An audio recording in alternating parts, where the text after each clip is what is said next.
भजन संहिता 116 भजन संहिता 116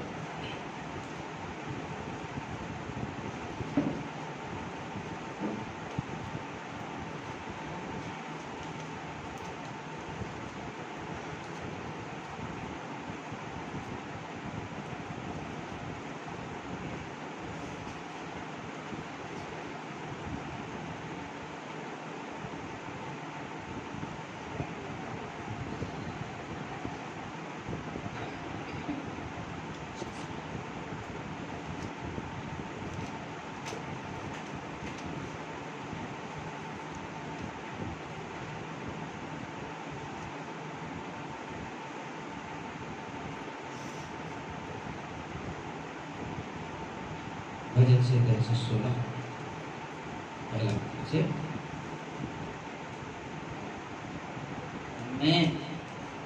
मैं प्रेम रखता हूँ, इसलिए यहोवा ने मेरे गिड़गिड़ाने को सुना है। मैं प्रेम रखता हूँ, इसलिए यहोवा ने मेरे गिड़गिड़ाने को सुना है। उसने जो मेरी ओर कान लगाया, इसलिए मैं जीवन भर उसी को पुकारा करूंगा। मृत्यु की रस्सियों मेरे चारों ओर थी, मैं अर्धलोक की सकेती में पड़ा था। मुझे संकट और शोक भोगना पड़ा।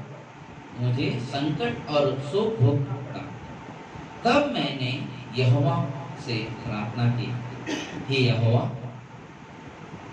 विनती सुनकर मेरे प्राण बचा ले। यहोवा अनुग्रहकारी और धर्मी है, वह हमारा परमेश्वर दया करने वाला है। यहोवा भोलों की रक्षा करता है।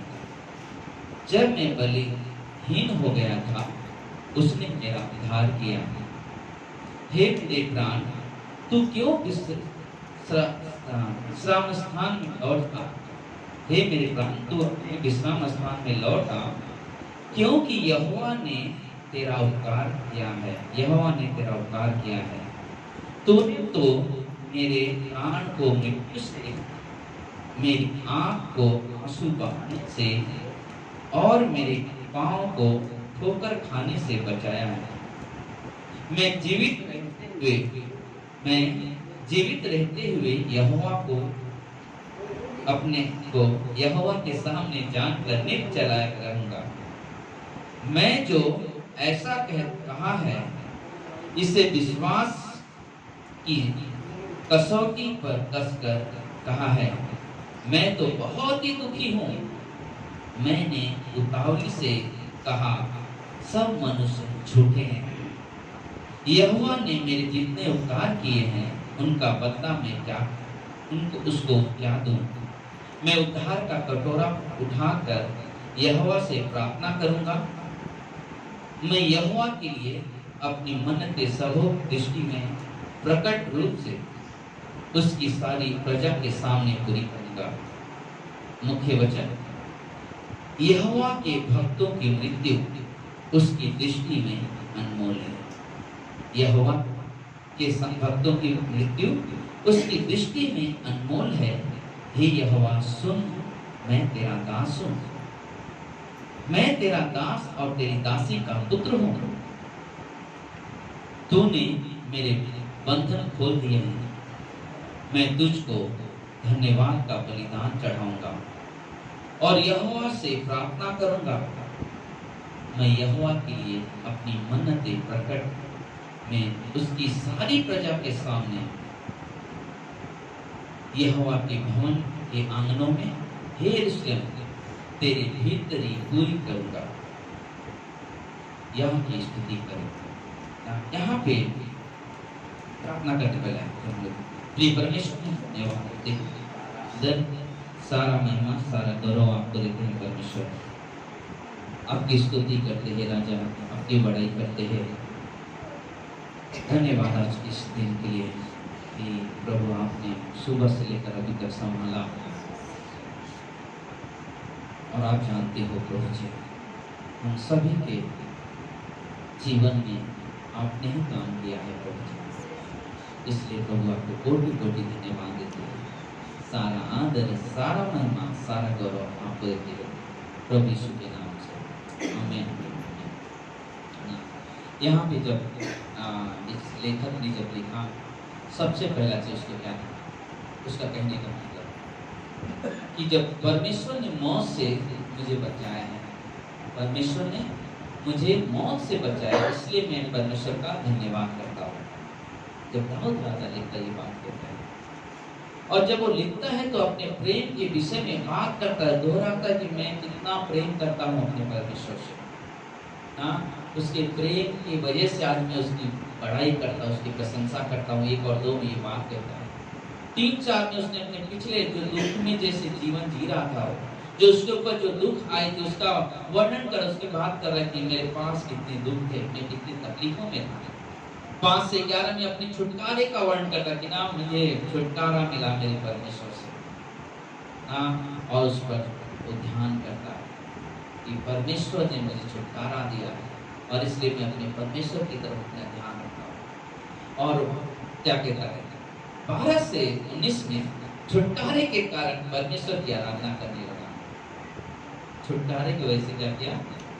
आराधना करने लगा। अक्सर होता है ना, अक्सर आप बाइबल में देखोगे, कभी हमने पढ़ा, लेकिन आपके खुद के जीवन में जब परमेश्वर काम करता है कितना हमारा मन खुश हो जाता है कि नहीं? तो हम लोग क्या करते खुशी में ना, प्रभु को धन्यवाद दें, परमेश्वर धन्यवाद तूने हमारी मदद की, परमेश्वर धन्यवाद तूने प्रार्थना सुना, परमेश्वर धन्यवाद मेरा सब काम बहुत सालों से रुका हुआ था तूने सुना, धन्यवाद। तो बताइए जब परमेश्वर काम करता है जीवन में तो हमारा जीवन धन्यवाद की तरफ बढ़ने लगता है। परमेश्वर का धन्यवाद करो, परमेश्वर का धन्यवाद करो, परमेश्वर की पढ़ाई करो, क्योंकि हम सब ने उस परमेश्वर को बहुत नजदीकी से देखा है, बहुत करीबी से देखा कि परमेश्वर कितना प्रेम से भरा हुआ, इतनी दया से भरा हुआ कि वो उसका प्रेम कभी खत्म नहीं होता, उसका प्रेम कभी खत्म नहीं होता। आप अगर कहीं घूमने गए होंगे कभी और कहीं पे आपको झरना दिखाई दिया होगा, पानी का झरना गिरता है, आप कभी भी जाओगे मालूम है आपको झरने का शुरुआत कभी दिखाई नहीं देगा कि रियल झरना आ रहा है कहाँ से, या वहां पे इतना इकट्ठा है पानी इसलिए इतना झरना गिर रहा है, नहीं मिलेगा। 2006 में यहाँ तमिलनाडु गया था, 2006 में तमिलनाडु गया था, वहाँ पे मेरे दोस्त था उसकी शादी में गया था, वहाँ पे तो एक जगह गए घूमने के लिए, तो वहाँ पे एक झरना था और झरना बहुत अच्छा झरना है, सब लोग नहा रहे। अचानक मेरा नज़र ऊपर गया तो जैसा मगरमच्छ होते हैं क्रोकोडाइल, बोलता ऐसे इतने बड़े कुछ अलग जानवर थे, इतने बड़े बड़े थे और ऊपर वो लोग खेल घूम रहे थे पानी के ऊपर, मैं ऊपर से किसी के ऊपर गिरे था। तो हम लोग देखा कि फिर हम लोग क्या नहाने के बाद हम लोग गया देखते ऊपर क्या है जहाँ से पानी आ रहा है। जब ऊपर गया ना बहुत दूर तक कहीं पानी नहीं है, सिर्फ जहाँ से झरना मतलब वो पानी का जैसे पहाड़ रहता है तो वहां से बारीक बारीक लाइन दिखा दे रहा है पानी आ रहा है, लेकिन मतलब बारीक पानी आ रहा है, लेकिन जब यहाँ पे गिर रहा है इतना सारा पानी गिर रहा है। हमारे परमेश्वर के पास वो अनुग्रह का झरना है, शायद हमें दिखाई नहीं दे रहा वहां से कितना आ रहा है, लेकिन जब हम लोग के ऊपर आता है ना वो अपने अनुग्रह से ढक लेता है। हालेलुया। परमेश्वर का बता कि उसकी अनुग्रह में इतनी दया है, इतनी चाहत है कि होता है ना कि वो सोचता है कि कितना चाहिए तुम्हें अनुग्रह, देते जाता है, देते जाता है, वो कभी खत्म नहीं होता, देते जाता है, देते जाता है। और वही चीज हम लोग देख रहे हैं। दाऊद राजा मैं परमेश्वर से प्रेम करता हूँ, उसने मुझे मुसीबत से छुड़ाया है, उसने मुझे मुसीबत से बचाया है, मैं उसकी आराधना करता हूँ। मुझे मौत से निकाला, जो बहुत दुख में पड़ा हुआ था, मुझे परमेश्वर ने वहां से निकाला है। एक समय था उसके जीवन में, पहला शमूएल के 26 अध्याय में जो आप पढ़ोगे तो बताइए उसके पहले एक राजा था जिसका नाम था साउल। साउल राजा दाऊद को मारने के लिए ढूंढा और दाऊद भाग के छुपा हुआ था। इसने क्या किया, 3000 तक सैनिक लेके उसको गया ढूंढने के लिए। तो शाम हो गए, एक तंबू डाला, छोटा सा छावनी बनाया और वहां पर उसने लेटा हुआ था। और कुछ लोगों ने आके कहा कि दाऊद जो तुझे ढूंढ रहा था, जो तुझे मारने वाला, जो तेरा शत्रु था, मालूम पड़ गया कहाँ पे है।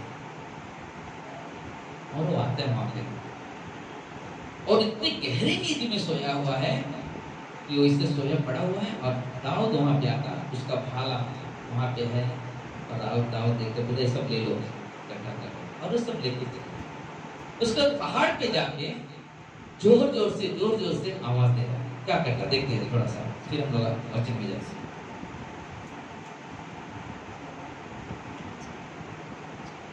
तो अभिषय ने दाऊद से कहा, परमेश्वर ने आज तेरे शत्रु को तेरे हाथ में कर दिया है। क्या किया है? आज तेरे परमेश्वर ने तेरे शत्रु क्या कर दिया? तेरे हाथ में कर दिया है। इसलिए अब मैं उसको एक बात ऐसा मारूंगा कि भाला उसे बेरता हुआ भूमि में धंस जाएगा, मुझको उसे दूसरी बार मारना ना पड़ेगा। बोले कि वो दुश्मन, आप उसका जो दोस्त वो बोल रहा है, जब मिल जाएगा ना मैं भी उसे ऐसा मारूंगा ताकि वापस उठ नहीं पाए। लेकिन दाऊद मालूम है उसको एक चीज मालूम था, पहला चीज कि परमेश्वर ने उसे अभिषेक किया है, परमेश्वर ने उसे अभिषेक किया है, परमेश्वर ने उसे चुना है, तो मैं कि उसके ऊपर। लेकिन वो क्या करता है, जब होने के बाद दाऊद ने ना वो चोटी पे जाके पहाड़ के ऊपर जाकर क्या करता है, जोर जोर से चिल्लाता है। दाऊद ने अपने से कहा, क्या तू पुरुष नहीं है ना? वो सब भाला लेके जाने के बाद ऊपर खड़ा होकर आवाज दे रहा है कि क्या तू पुरुष नहीं है? आगे क्या कहता है, इस्राएल में तेरे तुल्य कौन है?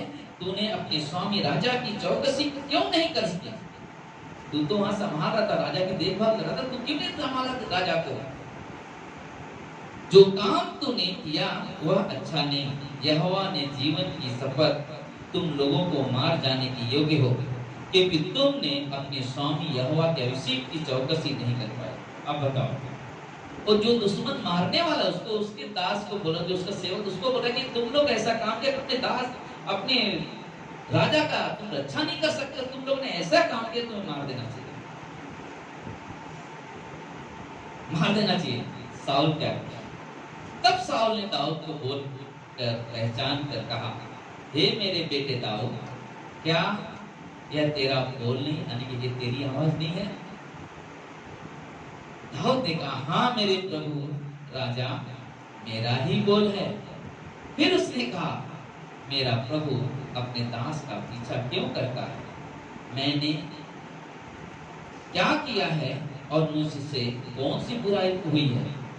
अब मेरा प्रभु राजा अपने दास की बात सुन ले, यदि यहोवा ने तुझे मेरे विरुद्ध उकसाया हो, तब तो वह भेंट ग्रहण करे, परंतु यदि आदमियों ने ऐसा किया हो तो यहोवा की ओर से साबित हो, क्योंकि यहोवा ने अब मुझे निकाल दिया है कि मैं यहोवा के निज भाग में न रहूं।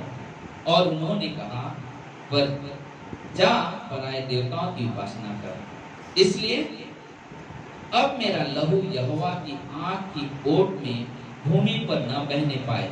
इसलिए इस्राएल का राजा तो एक पिस्सू ढूंढने आया है, जैसा कि कोई पहाड़ पर तीर का अहेर करे। साउल ने कहा, मैंने पाप किया है। अब राजा क्या बोल रहे हैं? मैंने पाप किया है। क्या पाप किया? हे मेरे बेटे दाऊद, लौटा, मेरा प्राण आज के दिन तेरी दृष्टि में अनमोल ठहरा। दुश्मन था, उसके पास गया, उसका हथियार लिया, लेके चला क्या? क्या वो मार नहीं सकता था? वहां पे मार सकता था, लेकिन वो कहता कि मैं एक परमेश्वर का चुना हुआ, परमेश्वर ने इसे अभिषेक किया है, मैं इसके हाथ में, ठीक है, मुझे मारना चाहता है, लेकिन मेरा काम ये नहीं है। परमेश्वर क्या करता है? यीशु मसीह का जीवन ऐसी है। हम कैसे हैं, किस तरह से, हम कितनी भी परमेश्वर की निंदा कर ले अपनी जो, लेकिन परमेश्वर फिर भी क्या करता है? प्रेम करता है। यीशु मसीह के लोगों ने सताया, लेकिन उसके मुंह से क्या निकलता है? ये पिता ये नहीं जानते क्या करेंगे, क्या कर, प्रेम है, क्षमा करना। बोले दाऊद ऐसी परिस्थितियों से गुजरा, और इसलिए वो क्या करा? परमेश्वर की महिमा, परमेश्वर की बड़ाई। बोलते कि मेरे हाथ में था, मैं काम कर, लेकिन मुझे मालूम है कि परमेश्वर क्या चाहता है। जब परमेश्वर ने जहाँ पे अपने हाथ रखा हो, मैं वहां पे क्यों कुछ गलत करूं? वो बोले, अगर मैंने परमेश्वर के विरुद्ध में कुछ किया हूं और इसलिए तू मुझे मारना चाहता है, मेरा जीवन समर्पित है। लेकिन अगर लोगों का कहने से तू मुझे मारना चाहता है, तो क्या करना है? तो कहते हैं कि अगर परमेश्वर की नजर में मैंने कुछ गलत किया है तो आप मुझे मार सकते हो, लेकिन जब परमेश्वर की नजर मैंने नहीं किया तो। लेकिन यही चीज आज हम लोग देखते हैं। लेकिन साउल पहचाना कि मैंने तुझे जान किया दाऊद, कि तेरी नजर में मेरी जान का कीमत है, मेरी नजर में तेरे जान का कीमत है। इसलिए उसने कहा 15 वचन में कि जब कोई धर्मी व्यक्ति, कोई संत जब मरता है, परमेश्वर बहुत जब कोई उसका दास का निधन होता है तो परमेश्वर बहुत ही शोकित होता, दुखी होता। और यहाँ पे दाऊद यही लिखता है, वापस पढ़ते हैं 15 वचन, यहोवा के भक्तों की मृत्यु उसकी दृष्टि में अनमोल है। अनमोल है जब तो बहुत सोचता है उसके बारे में, ये मेरे लिए बहुत प्रिय है, बहुत प्रेम की योग्य है। इसलिए भजन संहिता 72:14 में कहता है, उनके प्राण को अंधेरे में और उपद्रव से छुड़ा लेगा, और उनका लहू उसकी दृष्टि में अनमोल है। बता, अगर कोई मुसीबत भी आने वाली होगी तो परमेश्वर कहता कि मैं उनके प्राण को अंधेरे से निकालूंगा, अंधेरे में से मैं उन्हें छुड़ाऊंगा, क्योंकि उनका जीवन मेरे लिए बहुत अनमोल है। आप जहां पे भी रहो, जहां पे भी चलते हो, जहां पे बैठो, आपके पास अगर जब दुख आएगी, मालूम है परमेश्वर कभी आपसे मुंह नहीं मोड़ेगा, क्योंकि आप परमेश्वर की चुनी हुई प्रजा हो। आप परमेश्वर के चुने हुए लोग हो, परमेश्वर आपसे प्रेम करते हैं और परमेश्वर आपके जीवन का कीमत समझते हैं।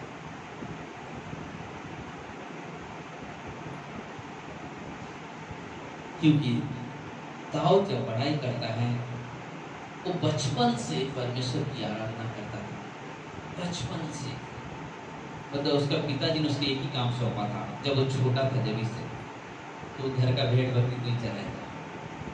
और वो कभी कभी जंगल में उधर ही सो जाता था, चराते चराते। रात को घर में भी नहीं आता, पूरा रात उधर पड़ा रहता था। और उसके इतने अद्भुत चरवाहा था वो कि मतलब दिन रात को वहां पे रहते हुए भी अपने चरवा भेड़ों की इतना अच्छे से रखवाली करता था कि कोई उसे टच ना कर सके। अगर जानवर भी आ गए ना खतरनाक, बोलते उससे भी वो लड़ाई लड़ता था कि उसे छुड़ाना है। हमारा प्रभु वही काम करता है। हम लोग जब अपने अपने घर में सोते हैं तो हमारा परमेश्वर हमारे लिए जागता है। हालेलुया। हमारा परमेश्वर हमारे लिए जागता है, क्योंकि परमेश्वर को आपकी जान की कीमत है, मालूम है। और इसलिए परमेश्वर हमेशा तैयार रहता है सुनने के लिए। इसलिए परमेश्वर हमेशा चाहता है कि ना मेरे बच्चे जहां भी रहे मेरी आंखों के सामने रहे, आंखों के सामने। इसलिए भजन संहिता 139 में कहता है कि हम चाहे कहां भी चले जाए परमेश्वर वहां पे है, उसकी नजरें वहां तक पहुंचती। आप कहीं पे भी जाओ, कितने भी अंधेरे में चले जाओ, लेकिन परमेश्वर के पास इतनी अद्भुत रोशनी है कि उस अंधेरे में भी हमें ढूंढ निकालता है, उस अंधेरे में भी ढूंढ निकालता है, क्योंकि उसके प्रेम में इतना ताकत है, उसके प्रेम में इतना ताकत। इसलिए प्रभु में पढ़ो, प्रभु में आनंद करो, प्रभु में उसकी बढ़ाई, उसकी प्रशंसा करो। इसलिए जैसे साउल ने कहा पहला शमूएल के 26-21 में कि मैंने पाप किया है, हे मेरे बेटे दाऊद लौट आ, मेरा प्राण आज के दिन तेरी दृष्टि में अनमोल ठहरा है। मार सकता था, सोचो ना, मार सकता, लेकिन उसके अंदर मालूम था ये तो मेरे परमेश्वर ने छुपने से मैं इसके हाथ। एक बार जब मैं ये है नहीं संदेह, लेकिन मैं बता, एक समय जब युद्ध हो रहा था, मान लीजिए लोगों ने मारा लेकिन पूरी तरह से मारा नहीं ये राजा साउल, और अधमरा पड़ा हुआ था, कांप रहा था। तो एक व्यक्ति उसे देखा उसके यहाँ का, तो उसने कहा कि ऐसा कर, मैं बचने वाला तो नहीं हूँ, तड़प रहा हूँ, चले ना तड़पने से चलता, तू क्यों ना मुझे मार डाल, मैं तड़प रहा हूँ, ऐसा तू मुझे मार डाल। बता नहीं, लेकिन फिर भी वो क्या उसके पास है, उसको मार देता है। दाऊद को आगे बोलता है कि मालूम है साउल मर गया, इसलिए ऐसे क्या हुआ? तो बोलता कैसे मरा? बोलता इसी कंडीशन में था, वो मरने वाला था, मैंने मुझे उसने कहा, मैंने उसे मार दिया। दाऊद ने तुरंत उसको, तू मेरे राजा को कैसे मारता है? ये है प्रेम। पता नहीं ये प्रेम दुश्मन है, लेकिन उसके अंदर प्रेम है। दाऊद कहता है मेरे चुना, मेरे परमेश्वर ने चुना है इसे, अभिषेक किया, मेरे परमेश्वर ने इसे अभिषेक किया, मैं इसके ऊपर हाथ तूने क्यों उसको मारता है? जब हम परमेश्वर के विश्वास करके चलते हैं, हमें पहचानना है जब हम परमेश्वर ने जब हम लोग को चुनकर लाया है, हमारा काम है एक साथ मिलकर प्रभु की महिमा करना। हालेलुया। हमारा काम है एक साथ मिलकर आराधना करना, प्रशंसा करना, और परमेश्वर इससे ही प्रसन्न होता है, इससे ही प्रसन्न होता है। और परमेश्वर को यही भाता है कि उसके बेटे बेटियां एक साथ मिलकर उसकी महिमा, उसकी प्रशंसा करें, उसकी महिमा, उसकी प्रशंसा करें। क्योंकि परमेश्वर ने कहा, सॉरी दाऊद ने कहता कि यहोवा के भक्तों की मृत्यु उसकी नजरों में बहुत अनमोल है। परमेश्वर की नजर में कोई संत, कोई कैसे कोई भी हो, जब तक परमेश्वर उसे उस जगह पे रखा है, मतलब उससे ध्यान रखता है, कीमत समझती। तो मालूम क्यों परमेश्वर कहता है यहाँ पे, दाऊद क्यों कहता है कि परमेश्वर की नजर में उसकी कीमत अनमोल है? क्योंकि सोचो आज क्या परमेश्वर खुद आके वहां खड़ा के बोलता है कि ना तू उधर में अपने वचन दिया है दासों को, पैसरों को, मिशनरियों को, सेवकों को, जाकर अनजातियों को जिन्हें नहीं मालूम प्रभु का वचन, उन्हें क्या करे? सुनाए। और इसके द्वारा तो लोग परमेश्वर को पहचानने लगे। तो परमेश्वर क्या करता है? परमेश्वर चुनता है, और चुनने के बाद अपनी सेवकाई सौंपता है, और जब उन्हें सेवा के लिए भेजता है तो बोलता है इसलिए परमेश्वर की नजरों में उसकी मृत्यु अनमोल है, क्योंकि उसे मालूम है कि मैंने इसे चुना है, मैंने इसे चुना है।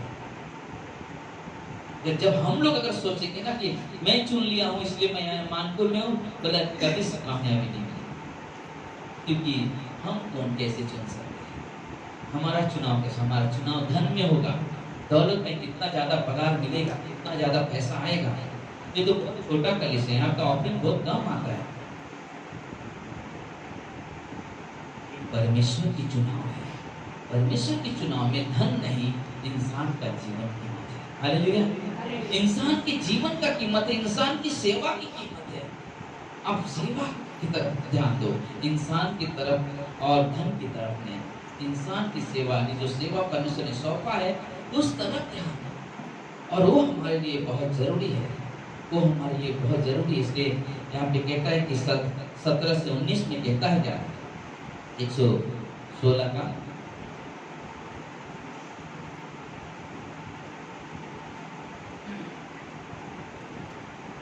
मैं तुझको धन्यवाद का बलिदान चढ़ाऊंगा और यहोवा से प्रार्थना करूंगा। मैं यहोवा के लिए अपनी मन्नतें प्रकट में उसकी सारी प्रजा के सामने यहोवा के भवन के आंगनों में हे यरूशलेम तेरे भीतर पूरी करूंगा, यह की स्तुति करो। बोला कि मैं अपने जीवन से परमेश्वर को धन्यवाद का भेंट चढ़ाऊंगा। परमेश्वर ने जो काम किया है, परमेश्वर ने जो अगुवाई किया, उसके लिए मैं परमेश्वर का धन्यवाद करूंगा, परमेश्वर की महिमा करूंगा, क्योंकि परमेश्वर प्रशंसा के योग्य है। परमेश्वर प्रशंसा के योग्य है। और इसलिए हमारा काम है कि हम परमेश्वर की महिमा करें, हम परमेश्वर की प्रशंसा करें। दूसरा कुरिन्थियों 2:13 क्या कहता है? 5 मिनट आओ, मिला आपको?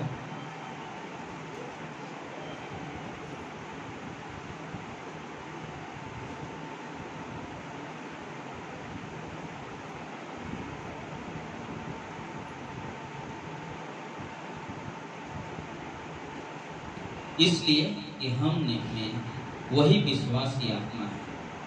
पौलुस कहता है, इसलिए कि हम में वही विश्वास की आत्मा है जिसके विषय में लिखा है, मैंने विश्वास किया इसलिए मैं बोला। अतः हम भी विश्वास करते हैं इसलिए बोलते हैं। बल्कि जो प्रशंसा, जो परमेश्वर के वचन जो हमें मिलता है, बल्कि हमने विश्वास किया है इसलिए हम विश्वास से बोलते हैं। अगर हमारे अंदर विश्वास नहीं है तो हम बोल नहीं सकते। विश्वास करना जो, क्योंकि अगर मैं बोलूं हाँ ऐसा करो, लेकिन क्या मेरे अंदर विश्वास है कि मुझे परमेश्वर को धन्यवाद देना है? क्या मेरे अंदर विश्वास है कि परमेश्वर ने जो उपकार किया है इसलिए हम उसकी महिमा करते हैं, इसलिए हम उसकी प्रशंसा करते हैं? बल्कि वो विश्वास होना बहुत जरूरी है। और इसके पौलुस कहते हैं, इसलिए कि हम में वही विश्वास की आत्मा है जिसके विषय में लिखा है, मैंने विश्वास किया इसलिए मैं बोलता हूँ। विश्वास किया इसलिए हम बोलते हैं। अगर विश्वास नहीं तो क्या बोलेंगे? अगर प्रार्थना करते हैं, अगर हमने प्रार्थना का जीवन जिया है, हमें मालूम है प्रार्थना से क्या होता है, तभी हम विश्वास करें, तभी हम बोल सकते कि तुम प्रार्थना करो। अगर वो जीवन हम नहीं है प्रार्थना का, हम कैसे किसी को बोल सकते भाई प्रार्थना करो, बहन प्रार्थना करो? नहीं बोल सकते। और यही पौलुस कहता है, मैंने विश्वास किया इसलिए मैं बोलता हूँ। हमें और आपको एक चीज होता है, जब हम लोग कहीं जाते हैं, जैसे हम लोग पिछले गुरुवार के दिन हम लोग गया था, जो घर पे हम लोग प्रार्थना करे थे, कुमुद के घर में मैं, सुनील और उनका घर हम लोग गए थे, उनके घर में प्रार्थना करने के लिए। उस लड़की बहुत दुखी है, बहुत परेशानी में है, और मैं वो मुस्लिम परिवार है, पूरा परिवार विश्वास में, पूरा परिवार विश्वास में, और हम लोग मांगते रहते हैं। वो लोग हर चीज में एक चीज ताकि मेरे घर में सब लोग प्रार्थना करना चाहिए, उसका एक ही चीज का ये लोग प्रार्थना तब करते हैं जब दुख आता है। प्रार्थना इनको हमेशा करना चाहिए। ये लोग बोलते हैं, यानी कि हुकूमत बोलती है, ये लोग जब मैं बीमार हो जाऊंगी ना, पैसे करके लोग प्रार्थना करते, ऐसे प्रार्थना नहीं करते। इनको प्रार्थना करना चाहिए। हम लोग बहुत बात करते हैं हर एक चीज के बाद ना, ऐसा करना चाहिए, ऐसा होना चाहिए। बट एक ही चीज था कि मैं आपको व्यक्तिगत तौर पे कहता हूँ कि आप उस बेटी के लिए प्रार्थना करो, बहुत बड़ी समस्या, फिर कहता हूँ बहुत बड़ी समस्या है। और वो समस्या बिना उपवास प्रार्थना के नहीं जा सकती। शैतान इतनी बुरी तरीके से उसके साथ व्यवहार करता है कि मैं आपको बोल नहीं सकता। और ऐसा केस मेरी नज़रों में, मेरे विश्वास करने के बाद मैंने दूसरा केस ऐसा, और लड़की माले में इतना तड़पती, जैसे हम लोग नीचे आया आने के बाद, जैसे हम लोग यहाँ तक पहुँचा देगा पुलिस तक पहुँचे थे, तब तक फोन आया, वो तड़पने लगी, तकलीफ में आए, बहुत बेचैनी में, बहुत दुख में। उस वही समय से कहता ना परमेश्वर ऐसे, लेकिन मैं वो बोलने से पहले मैं एक विश्वासी के साथ जो उसके साथ हो रहा, मैं नहीं जानता हूँ अभी तक कोई विश्वासी के साथ ऐसा हो सकता है। मुझे ऐसा लग रहा है कि उनके विश्वास में कुछ तो प्रॉब्लम है।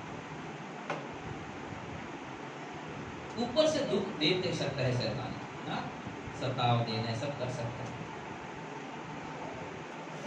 लेकिन जो उस बेटी के साथ मैं आपको खुल के नहीं बोल सकता, लेकिन जो उस बेटी के साथ हो रहा है, यही बताता हूँ, परमेश्वर किसी अविश्वासी के साथ में ऐसा ना हो, उसके आने से पहले तू उनके जीवन में काम करे। उसकी बात सुना ना, तो सुनते ही मेरे रोकते मैं वहाँ पे उससे जाहिर नहीं होने दिया, लेकिन मैंने सुना तो मुझे किसी का याद आ गया कि किसी के साथ ऐसा हो। प्लीज मैं कहता हूँ, कुमुद नाम है उसके लिए प्रार्थना करके उस बेटी को, अभी तक शादी नहीं हुआ उसकी, 35 के ऊपर रह गया इसका देना, लेकिन उस बीमारी से इतनी जूझी हुई है कि बहुत निराशा होती है, बहुत निराशा। हमारा व्यक्तिगत आपसे रिक्वेस्ट है, प्लीज प्रार्थना करो उस बेटी के लिए, उसका जीवन परमेश्वर की नजर में अनमोल है, इसलिए प्रार्थना। उन्होंने रिक्वेस्ट के पास से कम 15 दिन में नहीं तो 1 महीने में एक बार आओ, साइन मेरे थे हॉस्पिटल के पास, एक ही चीज़ है क्या, प्लीज प्रार्थना करो, प्रार्थना करो ना, और कुछ हम नहीं बोल सकते, लेकिन एक ही चीज़ है कि प्रभु महान है, प्रभु महान है। जब यीशु मसीह लूका के 7 अध्याय में जब सीमोन फरीसी के घर में बैठा था खाना खाने के लिए, वहाँ पे एक औरत आई, वो आपकी स्त्री लिखा हुआ, लेकिन रियल तो वो एक वेश्या की जैसे काम करने वाली स्त्री थी, उसके पास आई थी। लोगों ने, जिस फरीसी ने बुलाया उसको, वो खाली ये चीज देखता था, तो बहुत देर ऐसे क्यों ना, ये क्या प्रभु मालूम नहीं औरत कौन है, कैसी है, लेकिन मैं यहाँ पे एक चीज सोच रहा था, लोगों ने उस औरत के कर्मों की तरफ ध्यान दिया, उस कर्म की तरफ जो पहले वो जी रही थी वहां पे आने के पहले, लेकिन उस वक्त के जीवन की तरफ उन्होंने ध्यान नहीं दिया कि जब प्रभु उसके घर गया तो उन्होंने कभी हाथ नहीं धोया कि प्रभु कितना दूर से चल के आया था उसके घर में, लेकिन उन्होंने उसके पैर नहीं धोया। लेकिन उस स्त्री ने जब उसके पास आई, इतर की बॉटल उसके पैरों पे डाल के अपने बालों से पोंछ रही थी, और यीशु ने उसके मन की बात पहचान, वाला सिमोन तू देख, इसके अंदर तू देख, तो उसकी उस तरफ ध्यान दे, लेकिन उसके प्रेम की तरफ नहीं ध्यान दे रहा है। मालूम ये औरत कौन थी? जब यीशु मसीह कब्र में पड़ा हुआ था, रविवार के दिन सबसे पहले उस कब्र पे जाने वाली स्त्री थी। प्रेम था उसके अंदर, चाहत था प्रभु के प्रति। उन लोगों ने उस बात को नहीं पहचान पाया था कि सिर्फ एक चीज देख रहे थे, औरत तो बेकार है, लेकिन यीशु ने उसके उस जीवन की तरफ देखा। और जब हम देखते हैं कि जब वो गए वहां पे कब्र में, तो देखिए कब्र खुला और रोने लगी। और जब वो स्वर्गदूत है उससे पूछने बोले क्या हो गया, तो बोले कि मेरे प्रभु को किसी ने यहाँ से चुरा के लेकर चले गए। प्रेम है उसके प्रति, प्रेम। और प्रभु यीशु हमेशा देखना आपके खुद के व्यक्तिगत जीवन में, कभी भी प्रभु आपके बुराई की तरफ ध्यान नहीं देते हैं।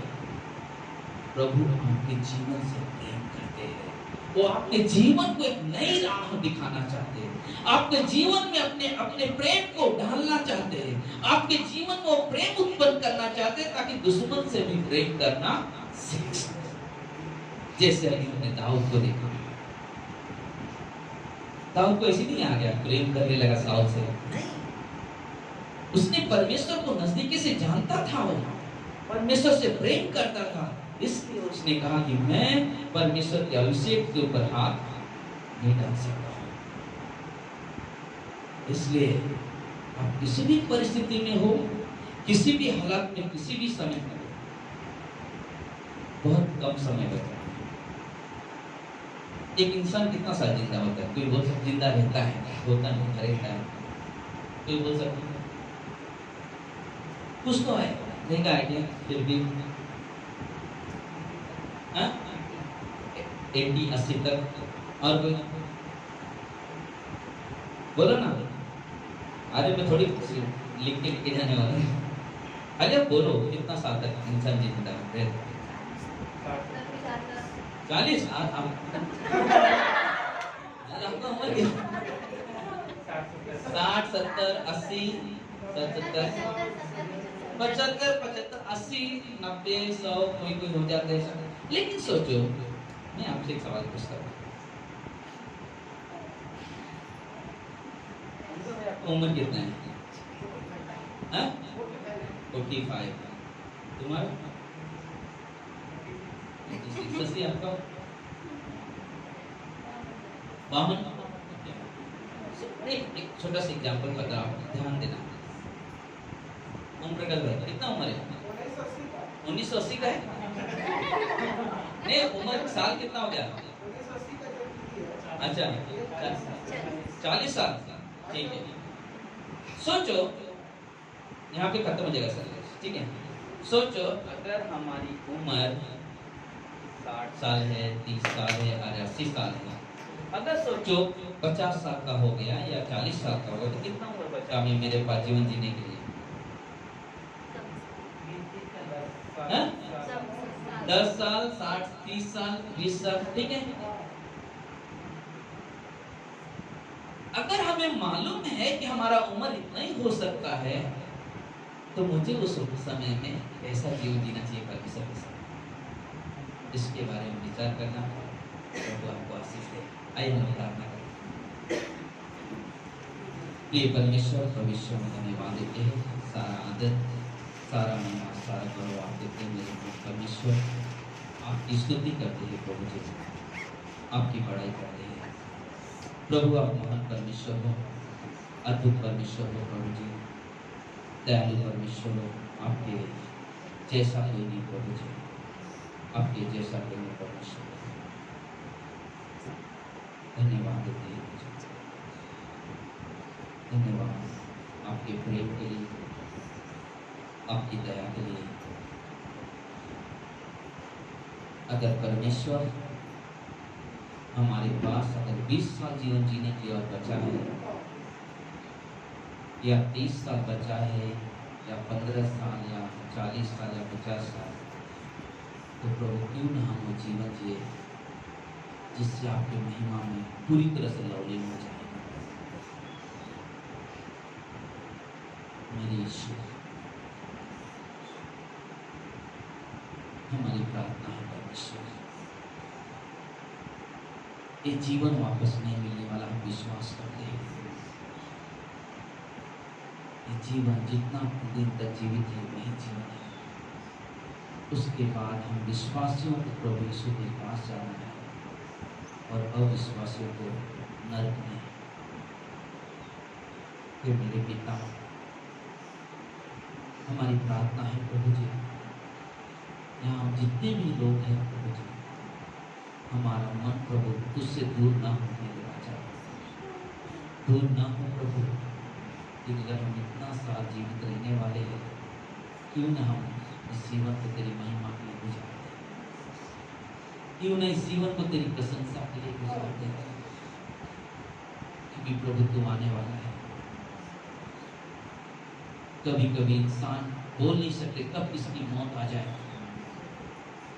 लेकिन प्रभु यीशु, जब तक हम जीवित रहे तेरी महिमा करें, तेरी पढ़ाई करें, तेरे नाम को ऊंचा उठाए, तेरे नाम की प्रशंसा करें प्रभु, क्योंकि प्रभु तू महान है।